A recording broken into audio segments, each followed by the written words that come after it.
महान कवि कबीर दास का जीवन परिचय। कबीर दास का बायोग्राफी। कबीर दास का जीवन परिचय। कबीर दास भारतीय इतिहास के महान संत एवं कवि थे। संत कबीर दास के दोहे आज के दौर में लोगों को बेहतर रास्ता और अमूल्य बातें बताने का काम करते हैं। कबीर दास अधिक पढ़े लिखे न होने के बावजूद भी अपने समय के सबसे बड़े समाज सुधारक संत के रूप में जाने जाते हैं। कबीर दास भक्ति काल के प्रमुख साहित्यकार थे। कबीर दास ने हिंदू मुस्लिम दोनों जातियों को एक सूत्र की डोर में बांधने का प्रयास किया। कबीर दास को हिंदू मुस्लिम एकता का पहला प्रवर्तक माना जाता है। उन्होंने भारतीय समाज को दकियानूसी एवं तंगदिली सोच से बाहर निकालकर एक नई राह पर डालने का प्रयास किया।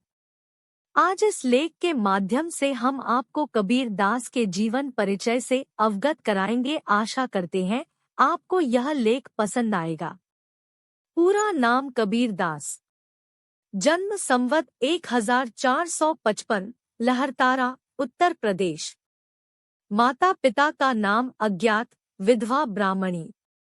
पत्नी का नाम लोई। गुरु का नाम स्वामी रामानंद। मृत्यु संवत 1575, मगहर, उत्तर प्रदेश। कबीरदास का जन्म संवत 1455 में एक विधवा ब्राह्मणी के गर्भ से हुआ था, लेकिन समाज के भय से विधवा ब्राह्मणी ने इस नन्हे शिशु को लहरतारा तालाब के पास एक टोकरी में रखकर छोड़ दिया। उसी तालाब के पास से नीरू नीमा नामक एक जुलाहा दंपत्ति गुजरता था। जब उस जुलाहे दंपत्ति ने लहरतारा तालाब के पास उस बच्चे की रोने की आवाज सुनी तो उनका हृदय द्रवित हो उठा और जुलाहे दंपत्ति उस नन्हे शिशु कबीर दास को अपने घर ले गया। इस बच्चे का नाम कबीर रखा गया। कबीरदास का जन्म तो हिंदू परिवार में हुआ, लेकिन पालन पोषण मुस्लिम परिवार में हुआ। कबीरदास को बचपन से ही दोनों धर्मों के प्रति लगाव था। उनके जन्म एवं पालन पोषण पर अलग अलग मत है। कुछ इतिहासकारों का कहना है कि कबीरदास का जन्म जुलाहा जाति के परिवार में ही हुआ था, लेकिन वह परिवार कुछ समय पहले ही धर्म परिवर्तन कर हिंदू से मुस्लिम बना था। इसीलिए कबीरदास को दोनों धर्मों के संस्कार प्राप्त हुए। कबीरदास जी के भजन अर्थ सहित उनके विचारों में हिंदू मुसलमान दोनों धर्मों का प्रभाव देखने को मिलता था।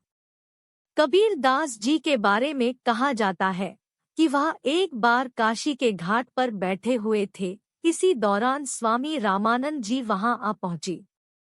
भीड़ भाड़ ज्यादा होने के कारण स्वामी रामानंद का पैर कबीर दास से स्पर्श हो गया।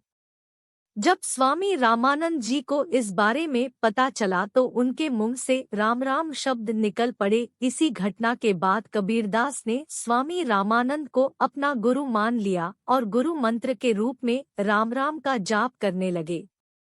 कहा जाता है कि कबीरदास भाषा के अच्छे ज्ञाता थे। उनको वाणी का तानाशाह भी कहा गया।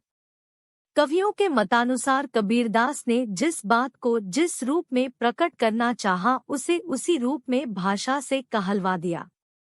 कबीरदास जी के दोहे में उल्लेख मिलता है कि वह अधिक पढ़े लिखे नहीं थे और उन्होंने अपने जीवन काल में कागज कलम को हाथ तक नहीं लगाया था।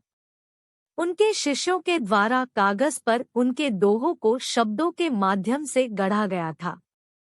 कबीरदास की मृत्यु।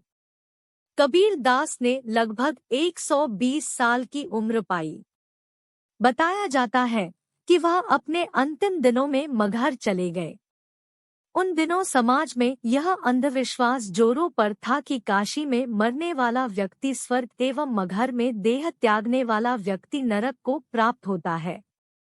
समाज के इसी अंधविश्वास को दूर करने के लिए कबीरदास जी ने अपना अंतिम समय मगहर में बिताया। उनकी मृत्यु के विषय में लोगों के अलग अलग मत हैं। कुछ लोगों का कहना है कि वे संवत 1575 में साधारण मृत्यु को प्राप्त हुए थे, लेकिन कुछ जानकारों का कहना है कि सिकंदर लोदी ने कबीरदास को कांटों में खड़ा करके जिंदा जलवा दिया था। लेकिन इस तथ्य में कितनी सच्चाई है, इस बात का कोई ठोस प्रमाण नहीं है। कबीरदास की मृत्यु के बाद उनके हिंदू मुस्लिम अनुयायियों में अंतिम संस्कार को लेकर विवाद हुआ। लेकिन जब कबीरदास जी के शव से कफन उठाया गया तो वहां कुछ फूल पड़े हुए मिले।